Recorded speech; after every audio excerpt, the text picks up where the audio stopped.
ತಸ್ಯ ಸಂಜನಯನ್ ಹರ್ಷಂ ಕುರು ವೃದ್ಧಃ ಪಿತಾಮಹಃ ಸಿಂಹನಾದಂ ವಿನದ್ಯೋಚ್ಚೈಃ ಶಂಖಂ ದದ್ಧೌ ಪ್ರತಾಪವಾನ್. ಅನುವಾದ: ಅವನಿಗೆ ಸಂತಸ ಭರಿಸಲೆಂದು ಕುರುಗಳ ಹಿರಿಯಜ್ಜನಾದ ಆ ಎದೆಗಾರ ಭೀಷ್ಮ ಗಟ್ಟಿಯಾದ ಸಿಂಹನಾದಗೈದು ಶಂಖವನ್ನು ಊದಿದರು. ಯುದ್ಧ ಪೂರ್ವದಲ್ಲಿ ಭರವಸೆಯನ್ನು ಕಳೆದುಕೊಂಡು ವಿಷಾದದಿಂದ ಮಾತನಾಡುತ್ತಿರುವ ದುರ್ಯೋಧನನ ಭರವಸೆ ಹೆಚ್ಚಿಸಲು, ಆತನಿಗೆ ಆತ್ಮವಿಶ್ವಾಸವನ್ನು ತುಂಬಲು ಕುರುವಂಶದ ಅತ್ಯಂತ ಹಿರಿಯ ಪ್ರತಾಪಶಾಲಿ ವಯೋವೃದ್ಧ ಭೀಷ್ಮಾಚಾರ್ಯರು ಸಿಂಹನಾದಗೈದು ತನ್ನ ಕರ್ತವ್ಯಕ್ಕೆ ತಕ್ಕಂತೆ ಶಂಖವನ್ನೂದಿದರು.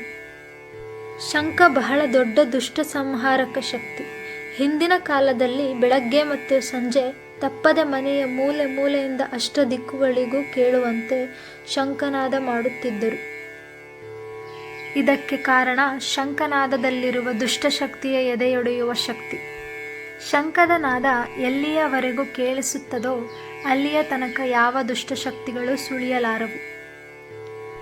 ಮೃತ್ಯುವಿನ ತಾಂಡವವಾದ ರಣರಂಗದಲ್ಲಿ ಆಸುರಿ ಶಕ್ತಿಯ ಪ್ರಭಾವ ಇರಬಾರದು ಎನ್ನುವುದಕ್ಕಾಗಿ, ಯುದ್ಧಕ್ಕೆ ತಮ್ಮವರನ್ನು ಸಿದ್ಧಗೊಳಿಸುವುದಕ್ಕಾಗಿ ಮತ್ತು ಶತ್ರುಗಳಿಗೆ ತಾವು ಸಿದ್ಧ ಎನ್ನುವ ಸಂಕೇತ ಕೊಡಲು ಹಿಂದೆ ಶಂಖವನ್ನು ಬಳಸುತ್ತಿದ್ದರು.